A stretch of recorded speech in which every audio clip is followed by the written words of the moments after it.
The mahogany-paneled office smelled of old money and broken dreams. Ethan Calder stared at the red F on his test paper, while students outside whispered that the billionaire's son was just another rich failure. His father's ultimatum was brutal. One more failing grade, and he'd be shipped to a military academy in Montana. But someone had been watching from the mansion's shadows, someone who saw patterns where others saw chaos, someone whose brilliant mother had once been destroyed by the Calder family in ways no one could imagine. Maya Brooks was about to change Ethan's life forever, but not before exposing secrets that would bring an empire crashing down. Just before we get back to it, I'd love to know where you're watching from today, and if you're enjoying these stories, make sure you're subscribed. The mahogany-paneled office smelled of old money and disappointment. Ethan Calder sat frozen in the leather chair, his fingers gripping the armrests as the dean slid the test paper across the polished desk. The red F seemed to glow under the afternoon light streaming through the tall windows. "Ethan, this is the third exam this semester," Dean Morrison said, his voice carrying that particular tone of exhaustion reserved for students whose last names appeared on building plaques. "Your father has been very generous to this institution, but even I cannot justify continued enrollment if this pattern persists." Outside the office, Ethan could hear the whispers. Designer shoes shuffled against marble floors as students lingered near the doorway, their voices deliberately loud enough to be heard. "Did you hear? Another F. I mean, what do you expect? Money can't buy brain cells. My dad says his dad probably bought his way through school too." Ethan felt his throat tighten. He wanted to tell them they were wrong, that he studied every night until his eyes burned, that he read the same paragraphs over and over until the words became meaningless shapes. But the evidence sat right there on the desk, mocking him with its red ink. "I tried," he whispered, hating how pathetic he sounded. Dean Morrison sighed and leaned back in his chair. "Trying isn't enough at this level, son. Perhaps your father's suggestion about alternative education might be worth considering." The drive home felt endless. Ethan sat in the back of the town car, watching the city blur past, dreading the moment he'd have to walk through the front door. The Calder mansion rose into view like a monument to expectations he could never meet. 40 rooms, 12 bathrooms, a staff of 8, and not a single place where Ethan felt he belonged. He barely made it to his study room before his father appeared. Charles Calder didn't storm in the way other fathers might. He didn't yell or slam doors. That wasn't his style. Instead, he entered with the quiet, controlled fury of a man who'd built an empire through precision and intimidation. He placed the test paper, which he'd somehow already obtained, on Ethan's desk with deliberate care. "This is embarrassing, Ethan." For words. That was all it took. Ethan felt something crack inside his chest. "I studied, Dad. I really did. You just what? You just couldn't be bothered to focus? You just decided that being a Calder means nothing." Charles's voice remained level, which somehow made it worse. "Do you know what people will say? Do you understand that every failure of yours reflects on me, on this family, on everything I've built?" From the doorway, Ethan's 11-year-old sister Ivy watched with wide, frightened eyes. She'd learned long ago to stay silent during these moments, to become invisible when their father's disappointment filled the room. Charles straightened his tie, a gesture Ethan recognized as him regaining composure. "We'll discuss this further at dinner. Your mother and I have decided on consequences." After he left, the room felt suffocating. Ethan slumped in his chair, staring at the test paper. The questions that had seemed impossible during the exam now looked simple, obvious even. Why couldn't he do this? What was wrong with his brain? Down the hall, Anita Brooks continued her work, dusting the picture frames that lined the corridor. She'd been the Calder's maid for nearly 17 years, long enough to recognize the sound of a breaking heart. She'd heard the raised voice, the defeated silence that followed. Her hands moved mechanically across the frames while her mind drifted to her own daughter, Maya, who'd be arriving soon from school. Anita paused at a family portrait from 5 years ago. The Calders smiled their practice smiles, perfect and distant. She thought about her own life, about choices made and paths closed, and wondered if history had a way of repeating itself in houses like this. Maya arrived an hour later, her backpack slung over one shoulder, her school uniform slightly rumpled from the bus ride across town. At 16, she'd inherited her mother's warm brown eyes and quiet dignity, but she carried something else too, a sharpness, an awareness that noticed everything. "Hey, Mom," she called out, dropping her bag in the staff room off the kitchen. "Quiet, baby. The family's having a difficult day." Maya understood. She'd learned the rhythms of the Calder household, when to be invisible and when her presence might be tolerated. She headed to the kitchen to start her homework at the small table where the staff took their breaks. Through the doorway, she could see into the main corridor. Ethan emerged from his study, his face blotchy, his steps heavy. He moved like someone tried to hold himself together with sheer willpower. When he heard footsteps approaching, he flinched, turning quickly before realizing it was just Anita passing by with fresh linens. Maya watched him disappear up the main staircase, and something in her chest tightened with unexpected empathy. Evening descended on the mansion with all the warmth of a funeral. The dining room, with its crystal chandelier and table that could seat 20, felt cavernous with just 4 people. Charles sat at the head, Helen at the foot, with Ethan and Ivy positioned between them like chess pieces. The first course arrived in silence. Anita's hands trembled slightly as she served the soup, a detail only Maya, helping in the kitchen, noticed. Charles set down his spoon with precise gentleness. "Ethan, your mother and I have made a decision." Helen Calder, elegant in her pearls and perfectly styled blonde hair, kept her eyes on her bowl. Once a promising lawyer, she'd traded courtrooms for charity galas years ago, and somewhere along the way, she'd learned that silence was easier than confrontation. "If you fail one more exam, just one, I will pull you from that school and send you to Ashford Correctional Academy." Charles let the words settle like a judge delivering a sentence. "It's a military-style institution in Montana. Perhaps structure and discipline will accomplish what privilege has failed to provide." Ethan's hand froze halfway to his water glass. "Dad, please. I'm trying. Trying is what people say when they're failing." Charles cut through his son's plea without raising his voice. "Results matter, Ethan. In business, in life, in everything. This family doesn't accept mediocrity." "Charles, don't you think that's extreme?" Helen's voice was soft, tentative. "He's just 17.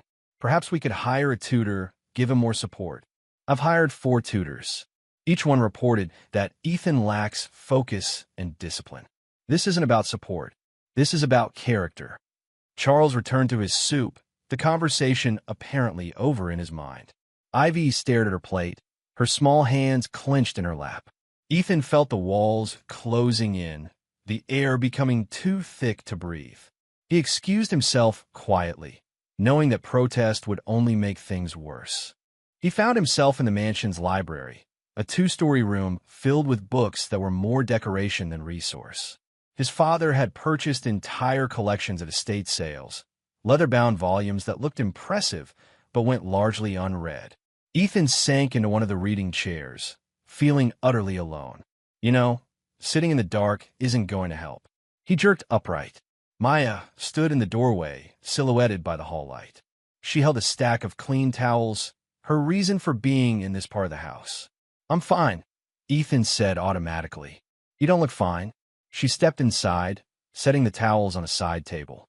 "You look like someone just told you the world was ending." "Maybe it is." The words escaped before he could stop them. "Maybe I really am as stupid as everyone thinks." Maya studied him for a moment, her head tilted slightly. "Can I tell you something? You don't learn the wrong way. You just learn a different way." Ethan looked up at her, confused. "What does that mean?" "It means everyone's brain works differently. Some people see words and remember them. Some people need to hear things. Some people need patterns and pictures. There's no wrong way, just different ways." She shrugged, as if this were obvious. "Maybe you just haven't found your way yet." Something in her voice made Ethan pause. Not pity. He heard enough pity to recognize it. This was something else. Understanding, maybe, or simple human kindness, which felt revolutionary in this house. "Why do you care?" he asked, not cruelly, but genuinely curious. Maya considered the question. Because I know what it feels like when people decide who you are before you get a chance to figure it out yourself. She left him there, collecting the towels and disappearing back into the parts of the mansion where staff belonged. But her words lingered, settling into the cracks in Ethan's armor. Later that night, Maya returned to the library to retrieve a book her mother had left behind.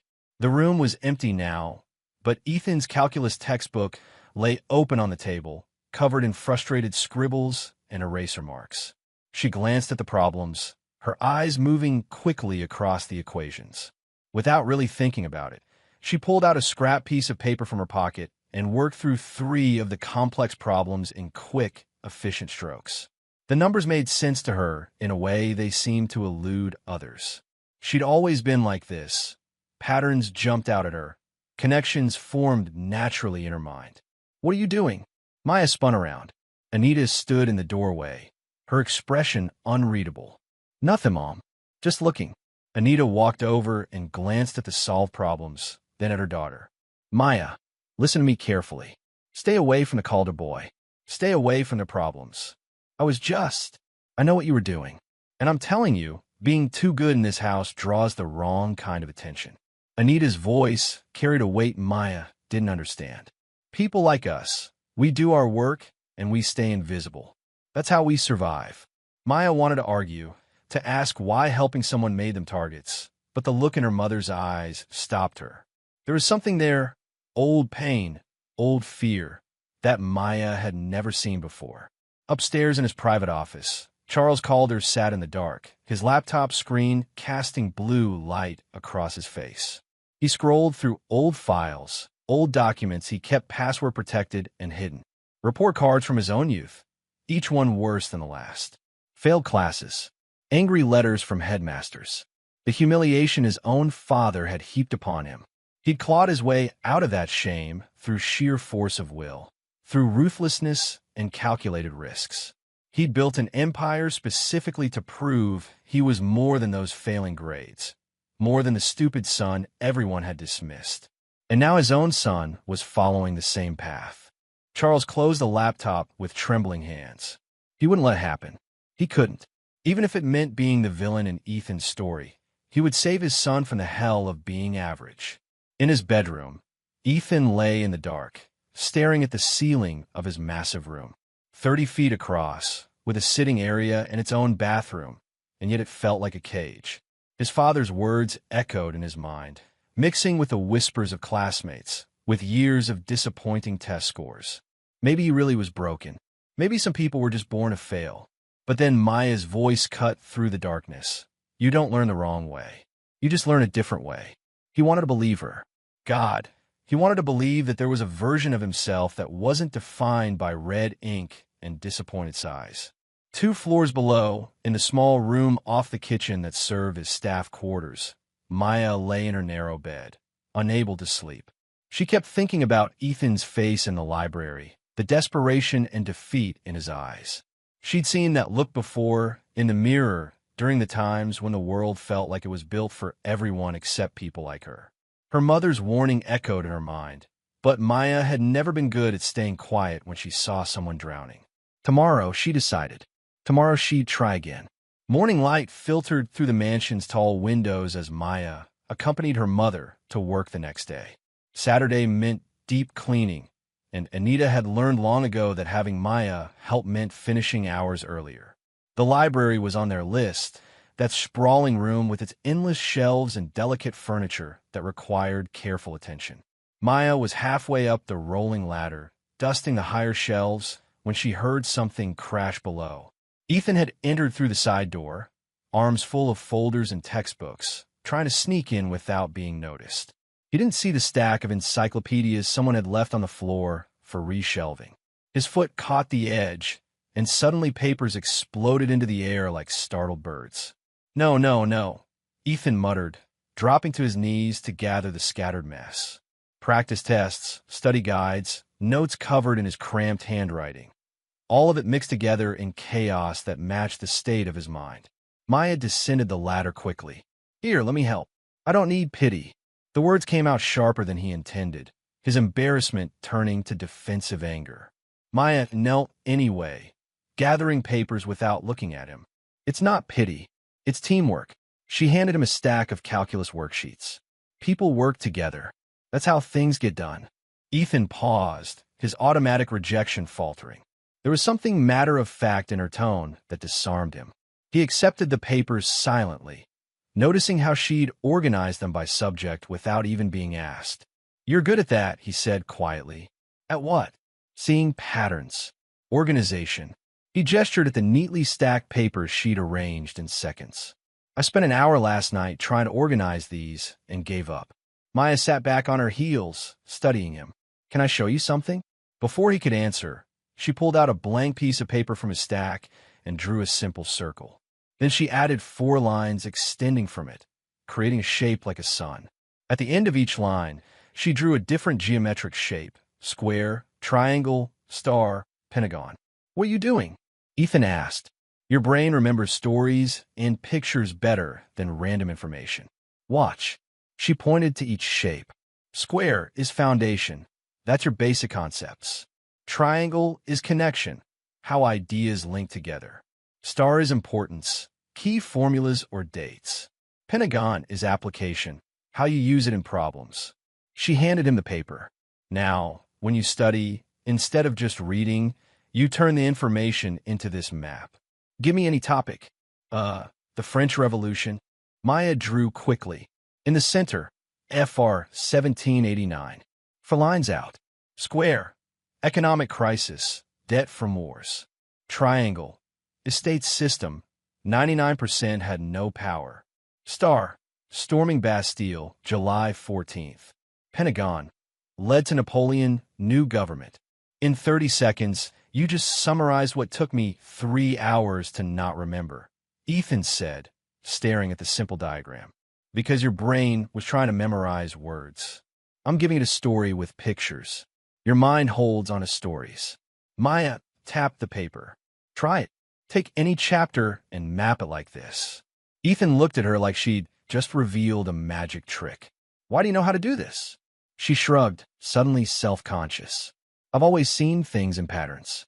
Numbers, words, dates, they all connect in my head like shapes and colors. I thought everyone did it until teachers kept telling me I was doing things the complicated way." She smiled slightly. "Turns out my complicated way actually makes things simple." "Show me more," Ethan said, and for the first time in months, there was hope in his voice. "Okay, but let's make it real. I'm going to give you a test." Maya grabbed another sheet. "I'm going to read you 20 random words. You're going to remember them in order using the pattern method. I can barely remember 5 things. Not anymore. Listen, for each word, you're going to attach it to a body movement and a color. Red words you reach up for. Blue words you touch your chest. Green words you tap your leg. Yellow words you touch the ground." "Got it." Ethan nodded, skeptical but willing.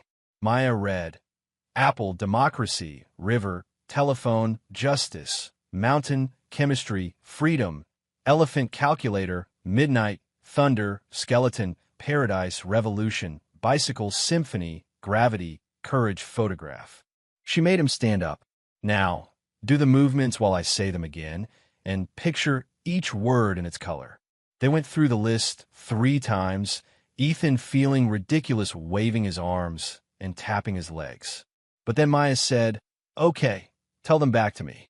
Ethan closed his eyes, recreated the movements in his mind, and to his absolute shock, the words came flooding back.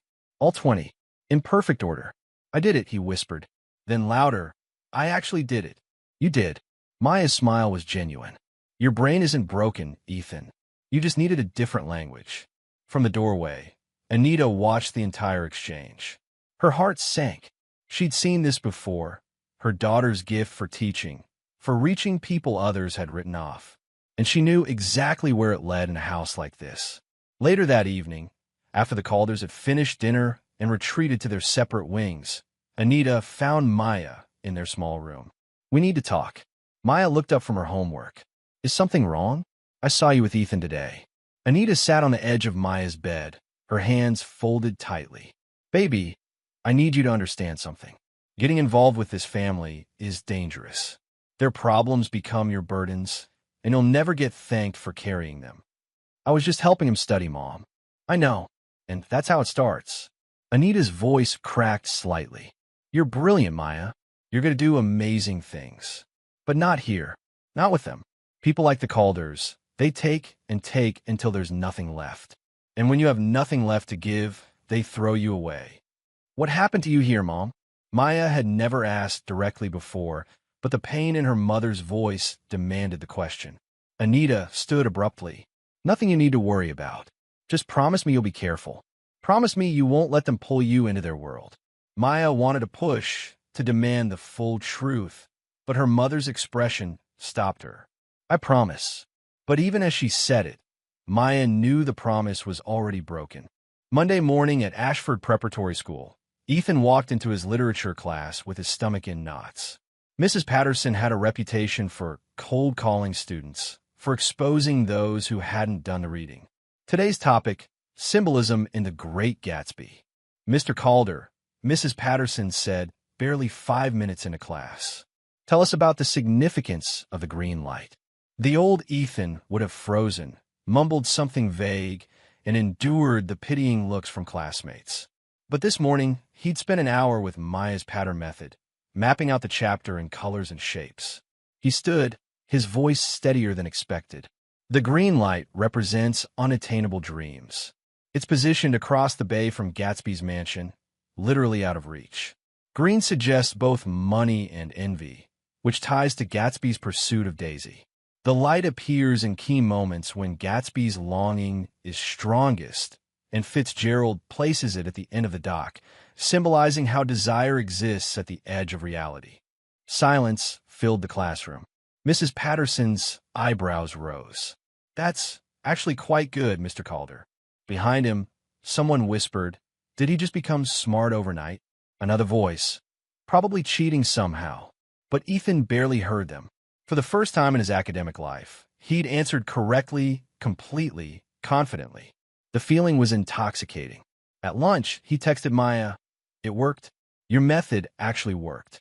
Her response came quickly. Told you. Your brain just needed the right key. That afternoon, after her own classes ended, Maya met her mother at the mansion. She'd barely set down her backpack when Ethan appeared in the kitchen doorway, practically vibrating with energy. Can we do another session? Please? I have a history quiz tomorrow, and I want to try mapping it.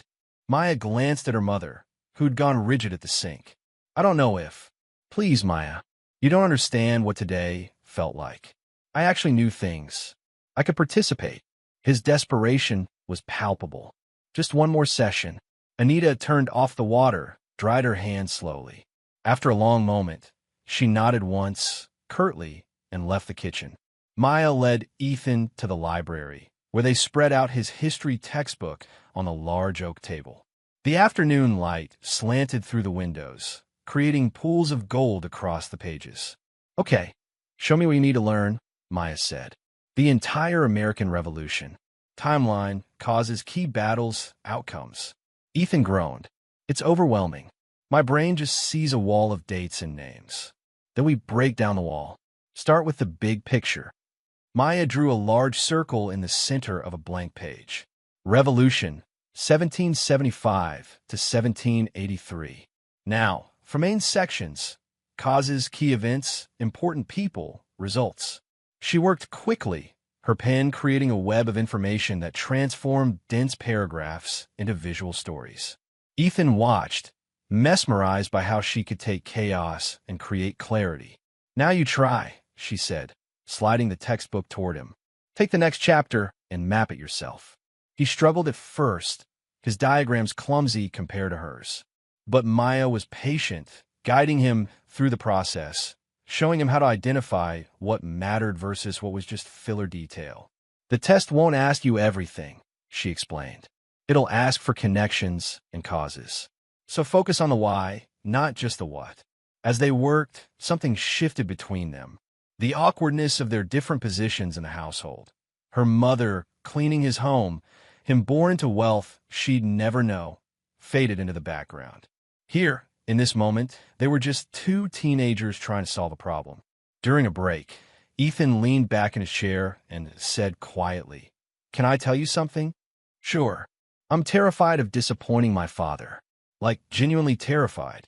Every time I see him, I feel like I'm shrinking, like I'm becoming less of a person with every disappointed look. His voice wavered. Sometimes I think it would be easier if he just didn't care at all. Maya set down her pen, giving him her full attention. My mom raised me alone. My dad left before I was born. For a long time, I was angry about it, feeling abandoned. She paused, choosing her words carefully. But my mom told me something that stuck. The people who hurt us are usually hurt themselves. They pass down their pain without meaning to. Your mom is really wise. She is. She's also really careful about who we trust. Maya's expression grew serious. She had someone betray her once. Someone she helped, who turned around and used her work as their own. It destroyed her future. She never finished college because of it. That's why she's so protective of me now. Ethan felt something cold settle in his stomach. Someone stole her work? Yeah, someone powerful who could get away with it. Maya looked away. She won't talk about it much, but I know it changed her whole life. Made her afraid of standing out. They sat in silence for a moment, both processing different pieces of a puzzle neither fully understood yet. For what it's worth, Ethan finally said, I'm glad you didn't stay invisible. You're saving my life right now. Maya smiled softly. You're saving it yourself. I'm just showing you where the tools are. From a second-floor landing, Charles Calder observed the library below through the decorative railing. He'd come home early from the office, intending to review some contracts in his study, when he noticed lights on in the library at an unusual hour. He watched Ethan lean over a textbook, actually engaged, actually studying. A girl sat across from him. He couldn't see her face clearly from this angle, but her posture suggested focus and competence. Finally, taking responsibility, Charles muttered to himself. He assumed Ethan had hired some tutor from school, some classmate willing to help for the right price. The thought pleased him. Initiative, resourcefulness, these were qualities worth developing. He had no idea the girl teaching his son was the daughter of his maid. He had no idea that 17 years ago, he destroyed her mother's future to build his own. The past, Charles believed, was dead and buried. He had no idea it was about to claw its way back to the surface. Back in the library, Ethan finished mapping out an entire chapter on his own. Maya checked his work, nodding approval. This is good. Really good. You're getting it. Because you're a good teacher. Ethan met her eyes. Thank you, Maya. Seriously, you didn't have to do this. Maybe I did, she said quietly. Maybe we both needed this. Little Ivy appeared in the doorway, her eyes wide with curiosity. She'd been drawn by voices, by the rare sound of her brother laughing. She crept closer, watching as Maya explained something about visual memory using a simple story about a rabbit and 3 foxes. That's so cool. Ivy breathed, making them both jump. Ivy, what are you doing here? Ethan asked. I heard you guys. I wanted to see. She stepped fully into the room, staring at Maya with open admiration. You're better than all my teachers. They just make us memorize stuff without explaining why. Maya smiled at the younger girl. Want to try? Give me something you're learning in school. Ivy practically bounced with excitement. Multiplication tables. I can't remember anything past 6 times 7. For the next 20 minutes, Maya taught Ivy a rhythm-based method for memorization, turning numbers into a song. By the end, Ivy could recite up to 12 times 12 without hesitation. You're like a superhero, Ivy declared, completely serious. After Ivy left, promising not to tell their parents about the session, Ethan gathered his materials with a lightness he hadn't felt in years. Same time, what Maya didn't know was that every choice has consequences, and in the Calder mansion, debts from the past were coming due. The foundation she was helping Ethan build would soon be tested in ways neither of them could predict. But tonight, in this moment, a billionaire's son had hope. And the maid's daughter had given him the most valuable gift of all, the belief that he could save himself. The tutoring sessions became routine over the next 2 weeks. Every afternoon after school, Maya would arrive with her mother, and within an hour, she and Ethan would find themselves in the library, surrounded by textbooks and Maya's pattern diagrams. Ethan's confidence grew with each session, his grades climbing from failures to solid passes, then to marks that actually impressed his teachers. On a Wednesday afternoon, they were working through European history when Maya needed an example for explaining trade routes. She stood and scanned the library shelves, looking for an atlas or reference book that might help visualize the concept. Her fingers traced along the spines of old volumes until she found something unexpected wedged between two encyclopedias. It was a leather-bound ledger, the kind used for household accounts, thick with age and dust. "This might work," she muttered, pulling it free. Old records could show. She opened it and froze. The pages were filled with meticulous entries dating back decades. Staff names, positions, salaries, and in some cases additional notes. Maya flipped through, mildly interested, until she reached a section from 17 years ago. There, in faded blue ink, Anita Brooks, household staff, special clearance. The words special clearance were underlined twice. Below it, in different handwriting, someone had added, restricted access to private office. Nadea enforced it. "What's that?" Ethan asked, noticing Maya had gone completely still. She snapped the ledger shut, her heart hammering. "Nothing, just old staff records." But her voice betrayed her confusion. Why would a maid need special clearance? What had her mother been doing in this house that required non-disclosure agreements? That evening, in their small room off the kitchen, Maya waited until her mother finished her shower before confronting her. "Mom, what does special clearance mean?" Anita, toweling her hair, paused mid-motion. "What are you talking about?" "I found an old ledger today, from 17 years ago. Your name was in it, listed with special clearance and a non-disclosure agreement." Maya held up the ledger she borrowed. "What were you doing here that needed that kind of documentation?" Anita's face transformed. The warmth drained away, replaced by something hard and frightened. She crossed the small room in 3 steps and snatched the ledger from Maya's hands. "Where did you find this?" "In the library." "Mom, what?" "Drop it, Maya." Anita's voice was sharp, final. "Whatever you think you found, it's none of your business. It's ancient history that should stay buried." "But," I said, "drop it." Anita rarely raised her voice. The force of it made Maya recoil. Some doors stay closed for a reason. You start opening them, you'll find things you can't handle. Things that will hurt you. She shoved the ledger into her bag and left the room, leaving Maya sitting on the bed, more confused and curious than ever. What secrets was her mother hiding? While Maya grappled with mysteries in her mother's past, Ethan was experiencing something he'd never known before: academic success. His history teacher returned his latest essay with a bright 8 circled at the top. During math class, he saw the complex equation on the board that had stumped 3 other students. The whispers changed. Instead of mockery, there was suspicion. He's definitely cheating somehow. Maybe his dad paid someone to take his tests. There's no way someone goes from F's to A's that fast naturally. But Ethan didn't care about the whispers anymore. For the first time in his life, he understood what he was learning. Maya's techniques had unlocked something in his brain, a way of processing information that actually worked for him. He texted Maya during lunch, "Got an A on my history essay. Your compression method is incredible." Her response came quickly. "That was all you. I just showed you the tools." That afternoon, they met in the library for another session. Maya taught him what she called the compression technique, a more advanced version of her pattern method that allowed him to take entire chapters and compress them into single visual anchors. "Think of it like a photograph," she explained, drawing a simple image of a tree.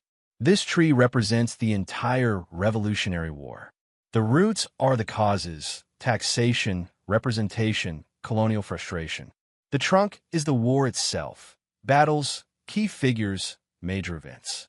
The branches are the outcomes: independence, constitution, new government. One image holds everything." Ethan stared at the simple drawing. "And my brain can actually do this?" "Your brain already does this with things you care about. Think about your favorite movie. You don't memorize every line and scene, but you can tell me the whole plot, right? Because your brain compressed it into a story with key moments." She tapped his textbook. "We're just training your brain to do that with academic content." They spent 2 hours building compression anchors for his upcoming exams. By the end, Ethan could recall entire units using nothing but simple visual triggers. During a water break, they found themselves talking about things beyond studying. "My mom asked me about you yesterday," Maya said, leaning against one of the library shelves. "She wanted to know why I'm spending so much time here." "What did you tell her?" "That I'm helping a friend." Maya smiled slightly. She wasn't thrilled. She thinks the Calder family is dangerous. Ethan's expression darkened. "Maybe she's right. My father certainly is." "What do you mean?" He hesitated, then said quietly, "My dad didn't become successful by being nice. He crushed competitors, destroyed people's careers, bought and manipulated his way to the top. I've heard things over the years, bits of conversations he thought I wasn't paying attention to. He's not a good man, Maya. He's just a powerful one." Maya thought about the ledger, about her mother's terrified reaction. "Do you think he's ever done something really terrible? Like something illegal?" "Probably. But men like my father don't face consequences. They buy lawyers, silence people, make problems disappear." Ethan looked directly at her. "That's why I need to be different. I need to prove I can succeed without becoming him." Their friendship deepened with each session. Ethan helped Maya carry supplies when Anita's back was hurting. Maya taught him techniques that went beyond academics, how to manage anxiety, how to center himself when panic threatened to overwhelm him. They ate lunch together during study breaks, sharing stories about their completely different lives. Maya told him about riding the bus across town, about her public school with its overcrowded classrooms and outdated textbooks. Ethan told her about the crushing loneliness of a house with 40 rooms, but no warmth. "Sometimes I think you're richer than me," Ethan said one afternoon. "You have your mom. You have each other. All I have is expectations and disappointment." "You have more than that now," Maya said softly. "You have yourself. The real version, not the one your father wants you to be." One evening, as they were packing up their materials, Helen Calder appeared in the library doorway. She moved quietly, elegantly, her presence almost ghost-like in the dimming light. "So you're the reason," Helen said softly, looking at Maya. Both teenagers jumped. Ethan stood quickly. "Mom, we were just studying." "Yes, I can see that." Helen stepped into the room, her eyes studying Maya with an intensity that made the girl uncomfortable. "You're Anita's daughter, aren't you?" "Yes, ma'am," Maya said, her voice carefully neutral. "What's your name?" "Maya Brooks." Helen nodded slowly, as if confirming something. "Ethan has been different lately. More confident, more present. His teachers have been calling with updates, good updates for the first time in years." She looked at her son. "I suspected he'd found help, but I didn't realize it was coming from within our own home." There was no judgment in her voice, only a quiet wonder. "Maya's been tutoring me," Ethan explained. "She has this method of teaching that actually makes sense to me. I can see that." Helen's eyes remained on Maya. "You're clearly gifted. Are you planning to attend college?" Maya shifted uncomfortably. "If I can afford it, yes, ma'am." "You should. A mind like yours shouldn't be wasted." Helen turned to leave, then paused. "Thank you, Maya, for giving me my son back." After she left, Maya and Ethan exchanged glances. "Your mom is nicer than I expected," Maya whispered. "She used to be a lawyer. A good one. Then she married my dad and became quieter, like she's always apologizing for taking up space." Ethan gathered his books. "I think she sees something in you that reminds her of who she used to be." What neither of them knew was that Helen wasn't the only one watching. In his office on the second floor, Charles Calder reviewed security footage from the mansion's extensive camera system. He did this occasionally, keeping tabs on his household, ensuring no one was stealing or slacking in their duties. Tonight, he queued up footage from the library over the past 2 weeks. And there, on his screen, he saw her, the maid's daughter, sitting at his expensive furniture, teaching his son, acting as if she belonged in spaces meant for better people. His jaw tightened as he watched Ethan laugh at something Maya said. As he saw them work together, saw the easy familiarity between them. "What the hell is this?" he muttered. He paused the footage on a clear frame of Maya's face. Young, pretty, smart enough to have gained his son's trust. Charles had built his empire by reading people, by seeing angles and manipulations others missed. And this looked exactly like a manipulation. A poor girl attaching herself to his wealthy son. A maid's daughter worming her way into his family's trust, probably hoping for money, for connections, for a way out of her station. Charles had seen it before. Gold diggers came in all forms. He picked up his phone and dialed his head of security. I need a complete background check on Anita Brooks and her daughter Maya. Employment history, financial records, everything. I want to know who these people really are. That night, while Ethan slept soundly for the first time in months, dreaming of academic success and genuine friendship, Maya lay awake in her small room, thinking about the ledger and her mother's terrified reaction. In the kitchen, Anita stood at the sink in the darkness, her hands gripping the edge of the counter so tightly her knuckles went white. She'd known this day would come. She'd known that helping the Calder boy would bring attention, would stir up the past she'd tried so desperately to bury. She moved to the cabinet where she kept her personal belongings and pulled out a small metal box. Inside were documents she'd kept hidden for 17 years. Letters, drafts, proof of work that carried someone else's name. Among them was a letter she'd almost burned a dozen times. It was addressed to her from Charles Calder, written when they were both in their early 20s, before he'd become the monster he was now. The letter was brief, typed on expensive stationery. Your services are no longer required. The thesis has been submitted under my name. The NDA you signed will be enforced. Any attempt to claim credit will result in legal action. Thank you for your discretion. Anita's hands trembled as she held the letter. She'd been top of her class, brilliant and ambitious, working her way through college on scholarships and part-time jobs. Charles had been failing, desperate, from a wealthy family that expected success. He'd hired her to tutor him. Then he'd asked her to help with his thesis. Then he'd taken everything she'd written, everything she'd researched, and submitted it as his own work. That thesis had earned him his degree, had opened doors that led to his first business ventures, had become the foundation of everything he'd built. And Anita had been erased, threatened into silence, destroyed before she'd even had a chance to begin. She pulled out a lighter, flames dancing in the darkness. It would be so easy to burn it all, to make sure Maya never discovered the truth about what the Calders had stolen from them. But something stopped her. Maybe it was seeing Maya's gift for teaching. Maybe it was watching her daughter give Ethan the same help Anita had once given Charles.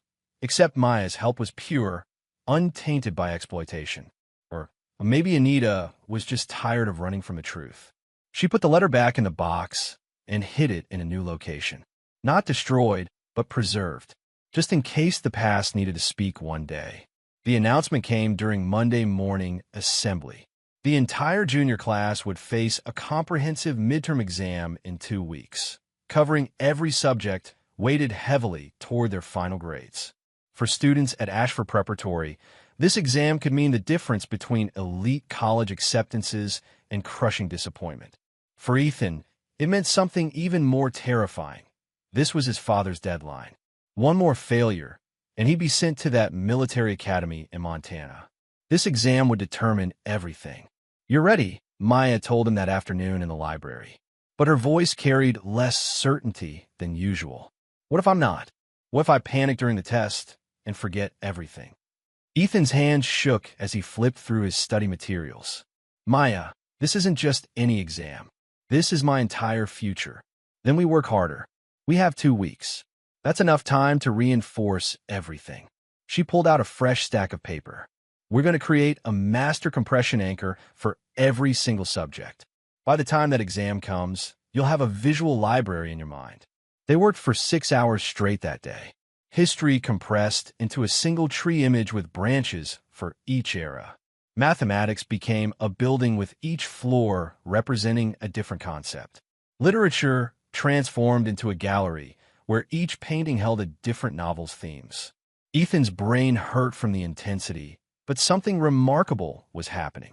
The information was actually sticking, not through force or repetition, but through understanding and connection. During a late-night break, they sat on the library floor, surrounded by papers covered in their unique visual language. Can I tell you something? Ethan said quietly. Always. You're my only real friend. Everyone at school either hates me or wants something from me. But you actually see me. His voice cracked slightly. I don't know what I'd do without you. Maya felt her chest tighten. Don't say that. You're stronger than you think. I'm strong because you believed in me first. He met her eyes. Thank you, Maya, for everything. The moment hung between them, intimate and fragile. Then Maya's phone buzzed with a text from her mother. Time to leave. Now, the spell broke. They gathered their materials quickly, both suddenly aware of how close they'd been sitting, how much this friendship had started to mean. After Maya left, Ethan remained in the library, feeling strangely empty. He didn't notice his father watching from the doorway, having witnessed the entire exchange. Charles had seen enough. The way his son looked at that girl, it wasn't just gratitude. There was something deeper forming, something dangerous. The next morning, Charles intercepted Anita as she arrived for work. Mrs. Brooks, a moment, please.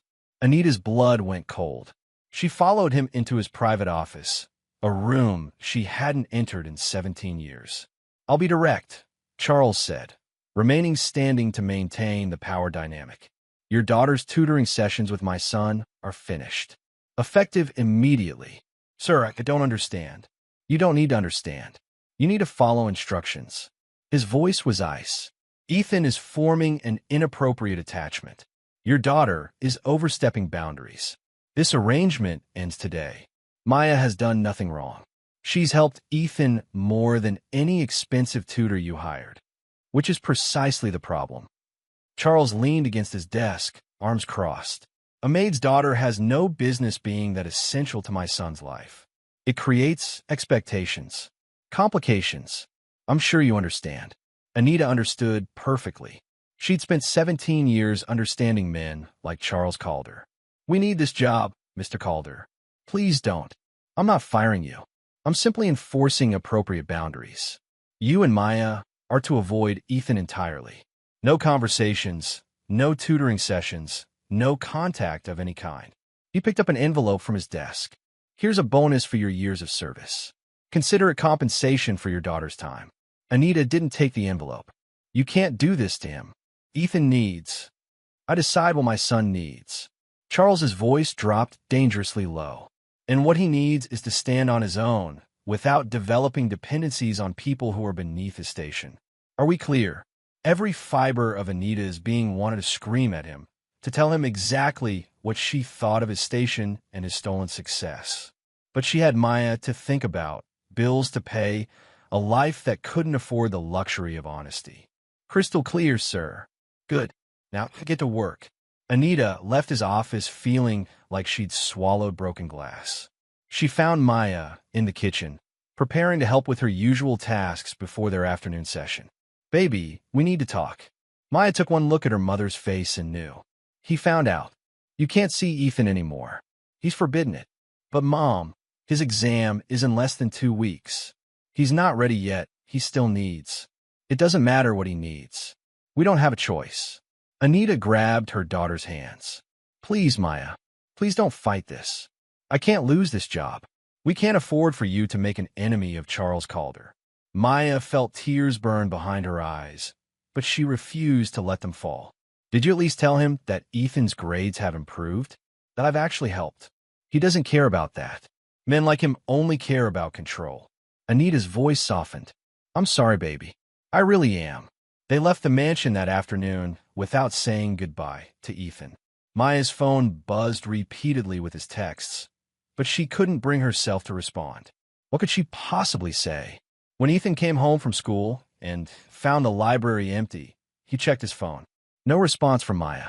He went to find Anita, but the other staff members said she'd left early. Then his father appeared. Looking for someone? Where's Maya? The maid's daughter won't be teaching you anymore. I've put a stop to that inappropriate arrangement. Charles spoke as if discussing nothing more significant than changing the gardening schedule. What? No. Dad, you can't. I can and I have. That girl was creating an unhealthy dependency. You need to learn to succeed independently. She was helping me succeed. For the first time in my life, I was actually learning.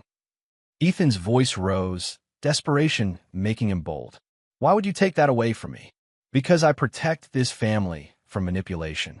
That girl saw an opportunity and took advantage of your vulnerability. It ends now. That's not true. Maya never asked for anything. She helped me because Ethan's voice cracked. Because she's a better person than you'll ever be. Charles's expression hardened. Go to your room. We'll discuss your attitude later. I'm not a child you can send away. Then stop acting like one. Charles turned toward his office. The tutoring sessions are over. You'll take your exam like everyone else. On your own merit or not at all. Ethan stood in the hallway, feeling his world collapse. The exam was 13 days away. Maya had given him tools, but he wasn't confident enough to use them alone yet. They'd planned more sessions, deeper reinforcement practice tests. Without her, he'd drown. That night, Ethan didn't sleep. He tried to study, but anxiety made the words blur on the page. Every technique Maya had taught him seemed to vanish in the flood of panic. He was back to being that failing student, the disappointment, the stupid billionaire's son who couldn't do anything right. At 2 in the morning, he made a decision. He grabbed his phone and texted Maya, "I need to see you. Please. Just one more time before the exam." The response took an hour, but finally came, "It's too risky. I don't care about risk. I care about not losing the only person who believed in me." Another long pause. Then, tomorrow night, the coffee shop on Maple Street, 7 p.m. Ethan stared at the message, relief flooding through him. He'd disobey his father, risk whatever punishment came, because some things mattered more than obedience. Maya mattered more. Meanwhile, Helen Calder confronted her husband in their bedroom. "You fired Maya?" "I enforced appropriate boundaries," Charles said, loosening his tie. "That girl was helping our son. Really helping him. His grades improved, his confidence grew, he was finally happy. He was becoming dependent on someone from an inferior position. It was inappropriate." Helen's voice rose, something that rarely happened. "Inferior." She's a brilliant young woman who had the patience and skill to reach Ethan when every expensive tutor failed. And you threw her away because of your ego? Watch your tone, Helen. No. Helen stood her ground, surprising even herself. I've watched you treat our son like a business project for years. I've stayed quiet while you crushed his spirit with your impossible expectations. But this is cruel even for you. Charles turned to face his wife fully. You know nothing about what I'm protecting him from. Then tell me, for once in our marriage, be honest with me. Helen's eyes filled with tears. Why are you so afraid of him succeeding with someone else's help? What are you really protecting him from? Charles's mask slipped for just a moment. Helen saw something raw and terrified flash across his face before he locked it away again. Go to bed, Helen. This conversation is over. But Helen had seen the truth in that moment of vulnerability. Her husband wasn't protecting Ethan from manipulation. He was protecting himself from his own past, from his own failures and frauds being exposed. She didn't know the details yet, but she was determined to find out.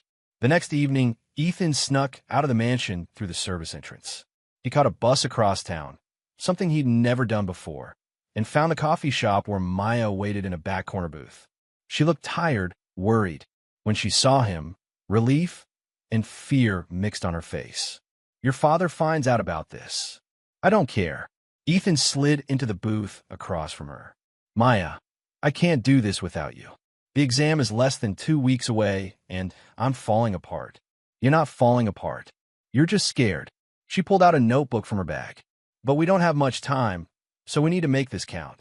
They worked for 3 hours in that coffee shop, Maya drilling him on everything they covered, reinforcing the visual anchors, building his confidence back up. Other customers came and went, and the barista had to remind them twice that they were closing soon. You have to believe in yourself, Maya said as they finally prepared to leave. All the techniques, all the patterns, they only work if you trust your mind. The exam isn't just about knowing the material. It's about knowing you can handle it. How do I do that? You stop fighting against yourself. You stop believing you're broken. You look at that test paper and remember, she tapped his chest gently. You've already done the hard part. You've already changed. The exam is just proof of what you already know. As they stood outside the coffee shop, reality pressing back in, Ethan said quietly, if I pass this exam, it's because of you. If you pass, it's because you finally believe in yourself. Maya smiled, though her eyes were sad. Good luck, Ethan. I really mean that. She walked away into the evening, and Ethan watched until she disappeared around a corner. He felt stronger than when he'd arrived, but also heartbroken in a way he couldn't quite name. Back at home, he found his father waiting in his study. "Where were you?" Ethan met his father's eyes without flinching. "Getting ready to pass my exam. Without your help, without your control, without your permission." For the first time in his life, Ethan Calder didn't apologize for existing. And Charles saw something in his son's eyes that genuinely surprised him. Determination. Real, unbreakable determination. The kind Charles himself had possessed once, before power had made him comfortable. "The exam is in 12 days, Charles said quietly. "I hope you're ready." "So do I," Ethan replied and walked to his room. In the darkness of his bedroom, he opened his notebook to the master compression anchors Maya had helped him create. He closed his eyes and saw them clearly. The tree of history, the building of mathematics, the gallery of literature. She'd given him more than study techniques. She'd given him a way to see himself differently. Now he just had to prove she hadn't wasted her faith in him. 12 days until everything changed. The morning of the midterm exam arrived gray and cold. Ethan woke at 5, his stomach churning with anxiety. He'd barely slept, his mind cycling through every visual anchor Maya had taught him, every pattern and compression technique they developed together. In the bathroom mirror, his reflection looked older somehow. The boy who'd sat in Dean Morrison's office months ago, defeated and broken, had been replaced by someone harder, more determined. But underneath that determination lived a terror that wouldn't go away. What if he failed anyway? What if Maya's techniques only worked with her there to guide him? What if he really was just stupid, and these past weeks had been nothing but a temporary illusion? He dressed in his school uniform, each button feeling like a countdown. Downstairs, the mansion was quiet except for the kitchen staff preparing breakfast. His father had already left for an early meeting. Helen sat alone in the dining room, sipping coffee and reading the newspaper. "Good morning, sweetheart," she said softly when Ethan entered. "Big day." Yeah, he couldn't manage more than that. Helen set down her cup and studied her son. "Ethan, whatever happens today, I want you to know something. You've already succeeded. The change in you these past weeks, the confidence, the dedication, the person you're becoming, that matters more than any grade. Try telling Dad that." "I have. Many times." She smiled sadly. "He doesn't listen to me. But maybe today, you'll show him what I already see, that you're stronger than he ever gave you credit for." Ethan wanted to believe her, but the weight of expectation pressed down on his chest, making it hard to breathe. The exam hall at Ashford Preparatory had been transformed. Desks arranged in perfect rows, each student separated by 4 feet of space to prevent cheating. Proctors positioned at strategic points, watching for any suspicious movement. The atmosphere felt like a prison. Ethan took his assigned seat near the middle of the room. Around him, classmates whispered last-minute review notes, flipped through study guides, looked confident or terrified in equal measure. He closed his eyes and tried to remember Maya's voice from their last session. "The mind wants stories, not pressure. Trust what you've built." The exam proctor, a stern woman named Mrs. Davenport, began distributing the test booklets face down. The rustle of paper sounded impossibly loud in the tense silence. "You have 4 hours," Mrs. Davenport announced. "No talking, no phones, no leaving except for emergency bathroom breaks with escort. When I say begin, you may turn over your exam. Good luck." Ethan's hands shook as he placed them flat on the desk, waiting. His heart hammered so hard he was certain everyone could hear it. "Begin." He flipped the booklet open and immediately felt his vision narrow. The first question stared up at him about the American Civil War, asking for causes, key battles, and long-term consequences. 3 months ago, this would have sent him into a spiral of panic. But Maya's tree appeared in his mind. Roots representing causes, trunk for the war itself, branches showing outcomes. He closed his eyes for just a moment, seeing the image clearly, then opened them and began to write. The words flowed. Not perfectly, not without effort, but they came. He moved through the history section, then into mathematics. When the first algebra problem appeared, he saw Maya's building in his mind. Each floor a different concept, each room a specific formula. He worked through the problem systematically, checking his work twice before moving on. Halfway through the exam, something remarkable happened. Ethan entered what Maya had called the flow state, that mental space where thinking becomes automatic, where knowledge and intuition merge into seamless understanding. His anxiety didn't disappear, but it transformed into focused energy. He wasn't fighting the test anymore. He was having conversation with it. Questions about literature brought up his mental gallery, each painting holding themes and symbols from the novels they'd studied. Science questions triggered the periodic table he'd memorized using Maya's color-coding system. Even the essay section, usually his worst nightmare, felt manageable when he approached it as telling a story rather than proving his intelligence. Teachers walking between the rows noticed something unusual. Ethan Calder wasn't frozen in panic. He wasn't staring at the ceiling or chewing his pen in frustration. He was working, truly working, with a focus they'd never seen from him before. Mr. Harrison, his math teacher, paused near Ethan's desk and glanced at the work visible on his page. The equations were solved correctly, efficiently. He raised an eyebrow and moved on, making a mental note to watch this student more carefully. The improvement was either miraculous or suspicious, and Mr. Harrison had learned to be skeptical of miracles. 3.5 hours in, Ethan reached the final page. His hand cramped from writing. His back ached from hunching over the desk, but his mind felt clearer than it had in years. He reviewed his answers methodically, catching a few small errors and correcting them. With 15 minutes remaining, he set down his pen and allowed himself to breathe. He'd done it. Not perfectly, probably not brilliantly, but competently, thoroughly. He'd finished the entire exam with time to spare, and more importantly, he'd understood what he was doing. For the first time in his academic life, Ethan hadn't just memorized answers. He'd comprehended the questions. When Mrs. Davenport called time, Ethan closed his exam booklet and exhaled slowly. Around him, students groaned or smiled or looked shell-shocked. He simply sat still, letting the accomplishment wash over him.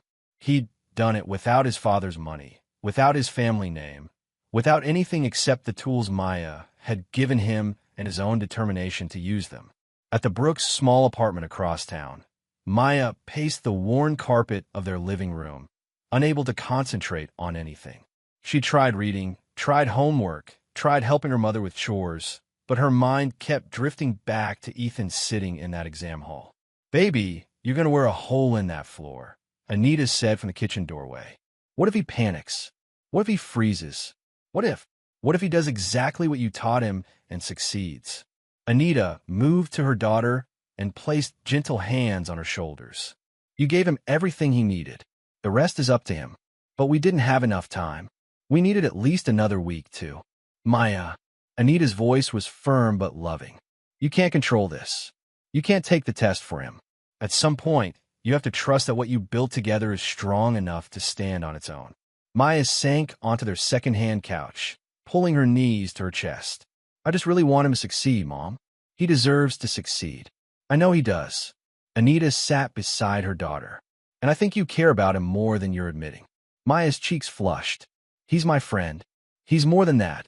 And you know it. That's what scares me. Anita's expression grew serious. That boy lives in a different world, Maya. Even if his heart is good, even if he cares about you too, his father will never allow it. Men like Charles Calder don't let their children marry down.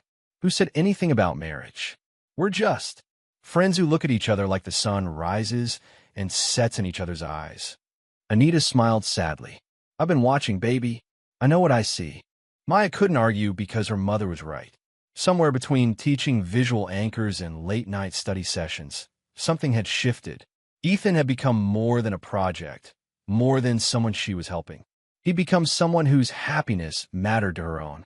Her phone buzzed with a text. Maya lunged for it, heart racing. It was from Ethan. I didn't just remember. I understood. Thank you. Maya read the message 3 times, trying not to cry from relief and pride, and something deeper she wasn't ready to name. She typed back, I knew you could do it.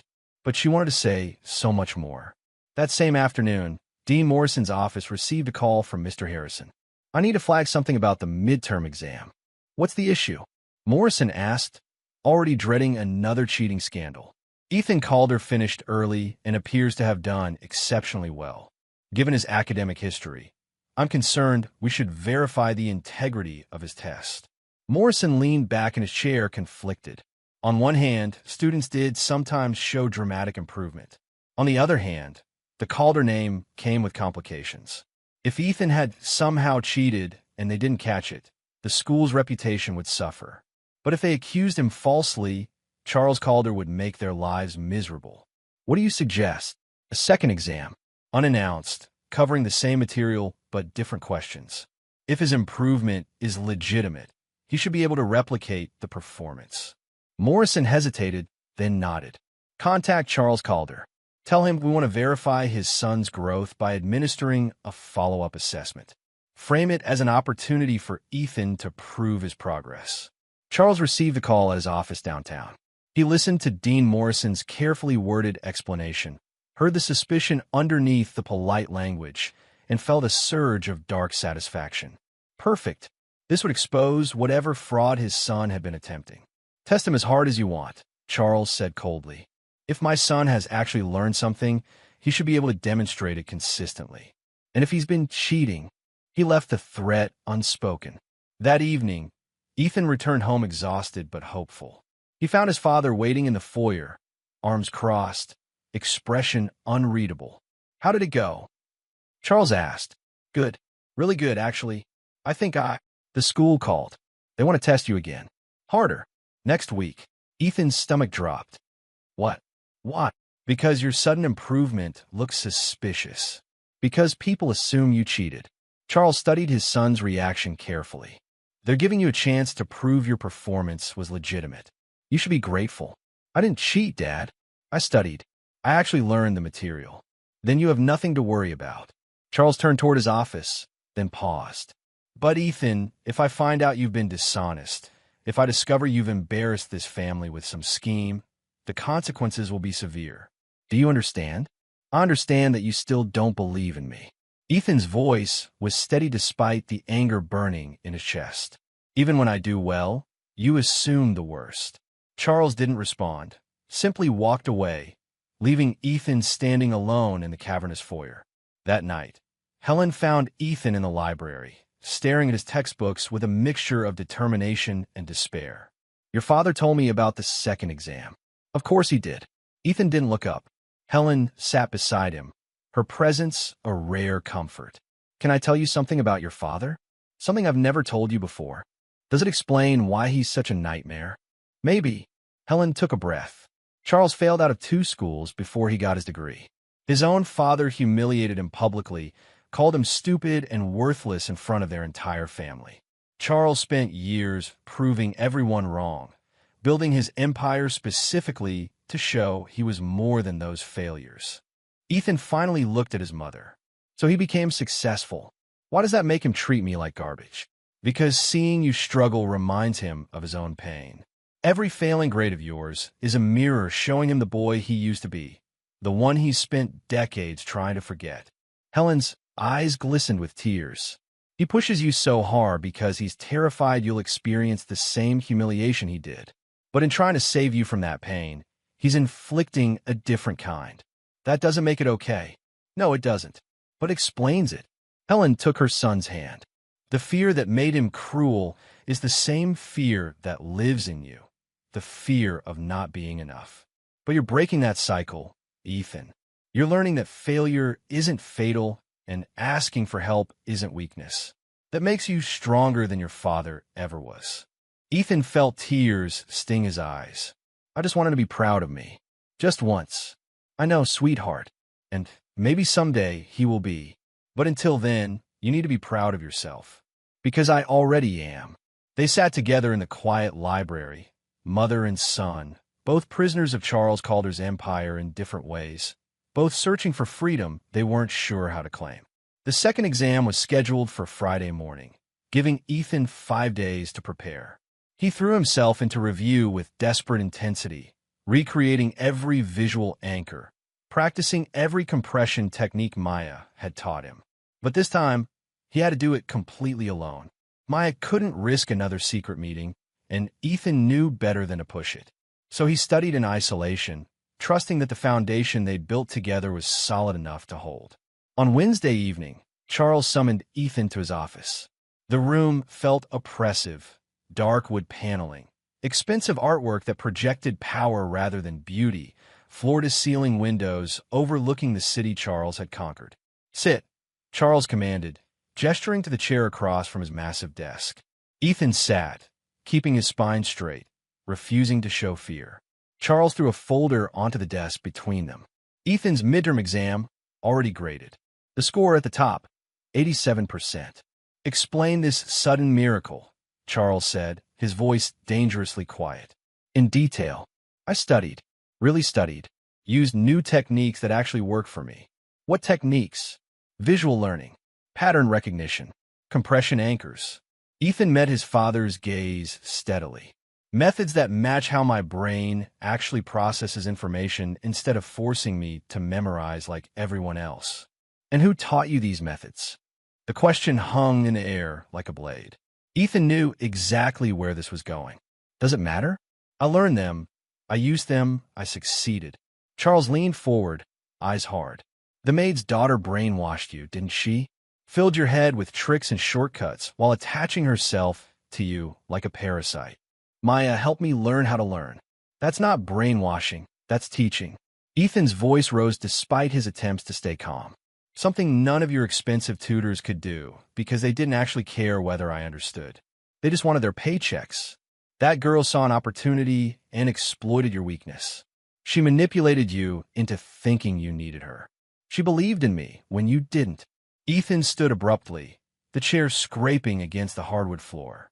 "You fired her for helping me succeed, because you can't stand the idea that someone you consider beneath us is better than you. It's something that matters." Charles's expression turned to ice. "Watch your tone." "No, I'm done watching my tone, watching my words, watching myself fail just to avoid disappointing you." Ethan's hand shook, but his voice stayed strong. "Maya gave me something you never could. Hope. And you destroyed that because of your ego and your fear. Your little friend and her mother are gone. I made sure of it." The words hit Ethan like a physical blow. "What did you do?" "I terminated Anita Brooks's employment. As of this morning, neither she nor her daughter are permitted on Calder property. They've been compensated generously, of course. I'm not a monster." "Yes, you are." Ethan's voice dropped to a whisper. "You absolutely are." He turned and walked out of the office, ignoring his father's command to return. His mind reeled with the revelation. Maya and Anita were fired. Because of him. Because he'd been too weak to protect them from his father's cruelty. He pulled out his phone and called Maya. It went straight to voicemail. He tried 3 more times with the same result. Finally, he sent a text. "I'm so sorry. I'll fix this. I promise." Across town, Maya sat on her bed, phone clutched in her hand, tears streaming down her face. Her mother had just told her they'd been fired, that Charles Calder had given them 2 weeks to vacate their apartment because it was owned by his corporation and reserved for current staff only. "It's not your fault," Anita said, sitting beside her daughter. "I knew this would happen. Men like Charles Calder always destroy what threatens them. But we didn't threaten anything. I just helped Ethan study." "You threatened his control. You showed his son that he could succeed without Charles's methods, without Charles's approval. That's unforgivable to someone like him." Anita's voice hardened in a way Maya had never heard before. "And I think it's time you knew the whole truth." She retrieved the metal box from its hiding place and opened it on the bed between them. Letters, documents, drafts covered in red corrections, and notes. 17 years ago, I was top of my class at university. Brilliant grades, scholarship student, on track to graduate with highest honors. Anita pulled out a particular document, a thesis proposal covered in her handwriting. Charles Calder was in several of my classes. Rich, entitled, and failing miserably. Maya listened, hardly breathing. He hired me to tutor him. I was desperate for money, so I agreed. Then he asked me to help him with his senior thesis. Help turned into collaboration. Collaboration turned into me writing the entire paper while he took credit. Anita's hands trembled. When I confronted him, threatened to tell the university, he had his father's lawyers draw up a non-disclosure agreement. Sign it and receive payment, or refuse and face legal action. I couldn't afford to fight. Mom, Maya's voice broke. I signed, took the money, watched him submit my work as his own. That thesis earned him his degree, opened doors to his first investments, became the foundation of everything he built. Anita looked at her daughter with eyes full of old pain. Charles Calder stole my future, and now history is repeating itself with you and his son. Maya stared at the documents, understanding flooding through her like ice water. That's why you warned me. Why you wanted me to stay away. Because these people destroy what they touch. They take what they want and leave nothing but wreckage behind. Anita wiped her eyes. But you're stronger than I was. You kept evidence, kept dates, kept proof. And now we have a choice. What choice? We can walk away, take whatever settlement Charles offers, and disappear from their lives. Or, Anita held up the original thesis drafts. We can show the world what he really is. Maya's phone buzzed with another message from Ethan. She looked at it, then at her mother, then at the documents spread across the bed. What do you want to do, Mom? Anita was quiet for a long moment. I want you to decide. This is your future now, not just mine. Whatever you choose, I'll support you. Maya thought about Ethan, his desperation, his determination, his fundamental decency trapped inside a family that was slowly killing his spirit. She thought about how he defended her to his father, how he'd risked everything to learn from her. And she thought about justice, not revenge, but the simple truth finally being spoken. We expose him, Maya said quietly. Not to hurt Ethan, but to free him. He deserves to know what kind of man he's trying so hard to please. Anita nodded slowly, something like pride shining through her fear. Then we'll need help.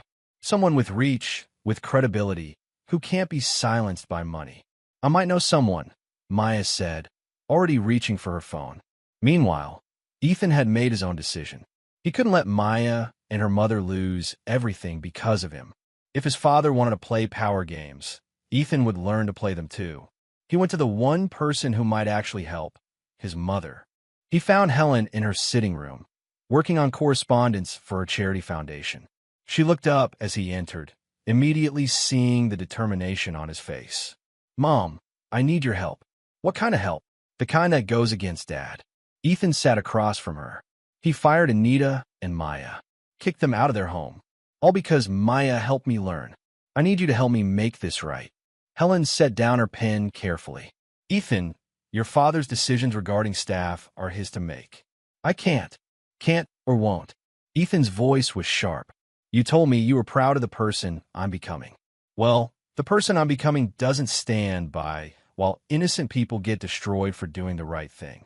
Helen stared at her son, seeing something new in him, a spine, a moral center that refused to bend despite the pressure. She thought about her own compromises, the years she'd spent being quiet and compliant, and felt ashamed. What do you need from me? Evidence. Access. Whatever you can give me about Dad's business dealings, his past, anything that might level the playing field. Ethan leaned forward. He has power, but power built on lies can be shattered by truth.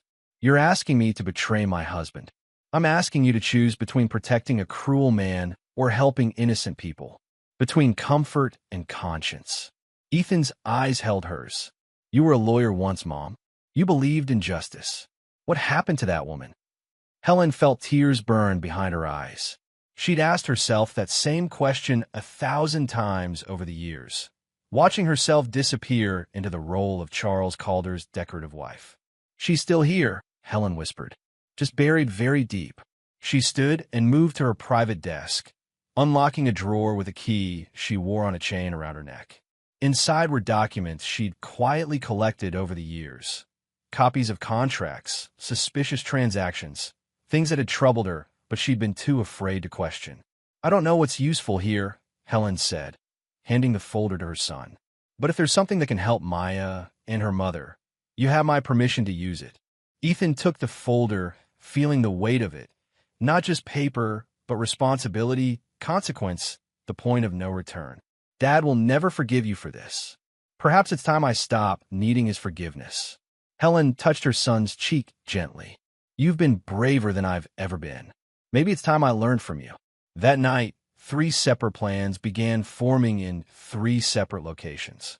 At the Brooks apartment, Maya and Anita compiled their evidence. Original thesis drafts, timestamps, emails from 17 years ago that Anita had kept hidden, witness statements from old classmates who remembered the truth. In the Calder mansion, Ethan and Helen reviewed documents that showed the darker side of Charles's empire. Employees silenced with aggressive NDAs, competitors destroyed through questionable means, a pattern of taking credit for others' work that went back decades. And in his office, Charles Calder sat in the dark, convinced he'd won, convinced he'd protected his family from contamination, never suspecting that his own past was about to rise up and devour him. The second exam was in 2 days. But now it was about so much more than Ethan's grades. It was about truth, justice, and whether the powerful could finally be held accountable for the people they destroyed. The breaking point was coming, and when it arrived, nothing in the Calder household would ever be the same. Thursday night, the night before Ethan's second exam, he received a text from an unknown number. Meet me at the park on Willow Street. 9 p.m. Come alone. Maya. Ethan didn't hesitate. He slipped out through the service entrance, the same route he'd used weeks ago, and took the bus across town. The park was nearly empty, just a few late-night joggers and dog walkers. Maya sat on a bench under a streetlight, her mother beside her. When Ethan approached, Maya stood. Her eyes were red from crying, but her expression was determined. I'm so sorry, Ethan said immediately. Well, my father did. Isn't your fault. Maya's voice was firm. You're not him, Ethan. You need to understand that. What your father did to us, what he's done to others, that's his choice, his character, not yours. But if I hadn't asked for your help, then you'd still be failing and hating yourself. Anita spoke up, her voice gentle but strong. Maya made a choice to help you. We both knew the risks. What Charles did was his decision, not a consequence of your actions. Ethan looked between them, seeing strength where he'd expected anger. I found documents. My mom helped me. Things about my father's business dealings, people he's silenced, patterns of behavior. I think we can. We know, Maya interrupted. We have our own evidence. From 17 years ago, Anita pulled out copies of the documents from her metal box and handed them to Ethan. He read by the streetlight, his face growing paler with each page. His father's name on work that wasn't his. Anita's original drafts. The threatening letter. The NDA. He stole your thesis, Ethan whispered. Everything he built started with stealing your work. Yes, Anita said quietly. And I've stayed silent for 17 years because I was afraid. Afraid of his power, his lawyers, his ability to destroy what little I had left. She looked at her daughter with pride. But Maya reminded me that silence protects the guilty, not the innocent. We're going to expose him, Maya said. Not to hurt you, but because the truth matters. Because people deserve to know what kind of man he really is. Ethan stood there, the documents in his hands, facing a choice that would define the rest of his life. He could defend his father, protect the family name, preserve his inheritance and privilege. Or he could choose truth over comfort, justice over loyalty. Tell me what you need from me, Ethan said finally. I'll testify. I'll provide documents. Whatever it takes. Maya's eyes widened. Ethan, you understand what this means? Your father will. Disown me. Disinherit me. Destroy me if he can. Ethan's voice was steady. I know, but I'd rather be poor and honest than rich and complicit. You taught me more than study techniques, Maya. You taught me what integrity looks like. Anita stepped forward and placed a hand on Ethan's shoulder. You're a good kid. Your father doesn't deserve you. Maybe not, but I'm done trying to earn his approval. Ethan looked at Maya. I have my exam tomorrow morning. After that, we go public with everything. Together. Together, Maya agreed. They stood in the quiet park, 3 people bound by shared trauma and shared determination, preparing to take on one of the most powerful men in the city. When Ethan returned home that night, he found Charles waiting in the foyer, arms crossed, face cold with fury. "Where were you?" "Out," Ethan replied, meeting his father's gaze without flinching. "You met with that girl again, after I explicitly forbade it. You don't control who I see or who I trust." Ethan moved toward the staircase. "Not anymore." Charles grabbed his arm, stopping him. "You have your exam tomorrow. This defiance, this rebellion, it stops now. You will take that test, you will pass it on your own merit, and you will prove that your success has nothing to do with that family." Ethan pulled his arm free. "What if I don't want to prove anything to you? What if your opinion stopped mattering to me the moment I realized what kind of man you really are?" "What are you talking about?" "I know what you did, Dad. To Anita Brooks. 17 years ago." Ethan watched his father's face carefully. "I know about the thesis you stole, the career you destroyed, the life you built on someone else's work." Charles's expression transformed from anger to something more dangerous: cold calculation. "You know nothing. A disgruntled ex-employee making accusations is meaningless. I have lawyers who—" "She has proof. Original drafts, timestamps, witness statements. And I have documents from Mom showing this isn't an isolated incident. It's a pattern." Ethan's voice stayed level. "Your empire is built on theft and intimidation, and everyone's about to find out." For the first time in Ethan's life, he saw genuine fear flash across his father's face. Charles's mask cracked, revealing the desperate, insecure man underneath all that power and control. "If you do this, you destroy everything," Charles said, his voice barely above a whisper. "The company, our reputation, our family name. Maybe some things deserve to be destroyed." Ethan turned and walked up the stairs, leaving his father standing alone in the foyer, finally understanding that he'd lost more than his son's respect. He'd lost his son entirely. In her room, Helen heard the entire exchange through the walls. She sat at her vanity, hands trembling, knowing that tomorrow would change everything. She thought about the woman she'd been before marrying Charles. Passionate, principled, unafraid to fight for what was right. That woman was waking up after years of sleep, and she was ready for war. Friday morning arrived with clear skies and sharp autumn air. Ethan woke feeling strangely calm.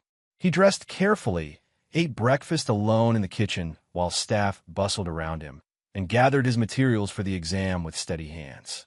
Charles didn't come to see him off.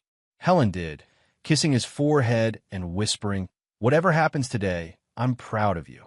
The second exam was administered in a private room, with only Dean Morrison and Mr. Harrison present. The questions were harder, more complex, designed to expose any fraud or memorization without understanding. Ethan sat down, took a deep breath, and opened a test booklet. The first question appeared about the French Revolution, asking him to analyze the economic factors that led to social upheaval and draw parallels to modern wealth inequality. A question designed to require critical thinking, synthesis, genuine comprehension. He closed his eyes and saw Maya's tree, roots, trunk, branches. But this time, he didn't just recall facts. He understood them. The compression techniques she'd taught him had done more than help him memorize. They'd taught him to think in connections, to see patterns, to analyze rather than just regurgitate. His hand moved across the paper, confident and clear. Mathematics problems came next, complex equations that required multiple steps. He saw Maya's building in his mind, but now he was navigating its rooms with familiarity, understanding how each floor connected to the others.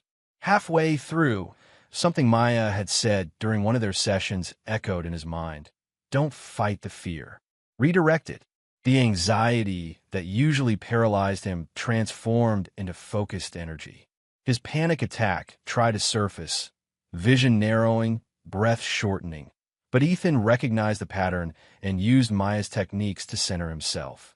Breathe. Visualize. Trust the work you've done. The panic receded. Clarity returned. 2 hours later, he set down his pen on the final page. Mr. Harrison collected the exam with a neutral expression, but Dean Morrison's eyebrows were raised. "We'll have results within the hour," Morrison said. "Please wait in the hallway."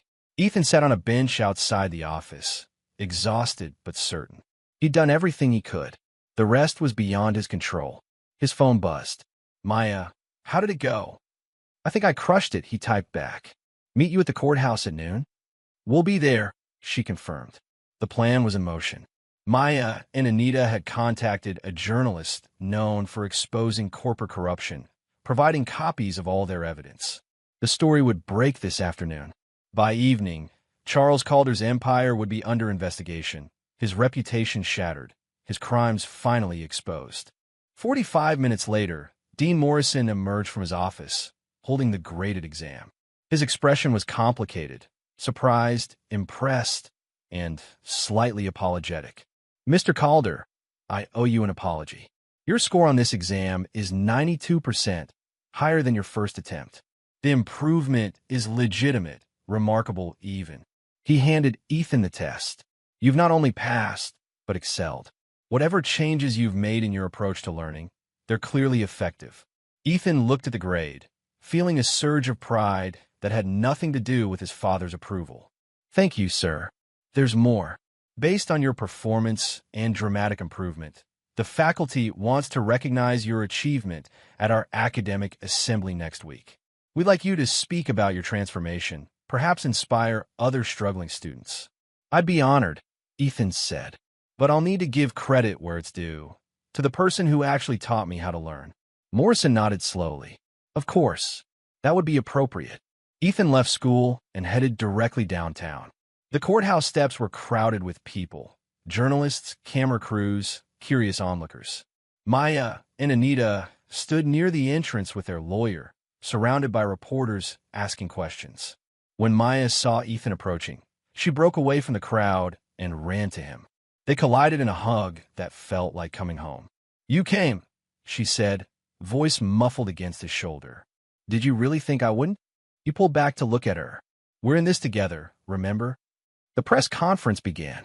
Anita stood at a podium, her voice initially shaking but growing stronger as she told her story. The thesis Charles had stolen. The NDA he'd forced her to sign. The 17 years of silence while he built an empire on her work. Maya provided documentation, original drafts, timestamps, correspondence. The lawyer explained the legal implications, the investigation they were demanding, the pattern of behavior they'd uncovered. Then Ethan stepped forward. The cameras swiveled toward him, recognizing the Calder heir. My name is Ethan Calder, and I'm here to support these women in their pursuit of justice. My father, Charles Calder, built his success through theft and intimidation. I have documents provided by my mother, Helen Calder, showing this behavior extends far beyond this single incident. It's time the truth was told, regardless of the consequences to my family's reputation. The crowd erupted with questions. Cameras flashed. Reporters shouted his name.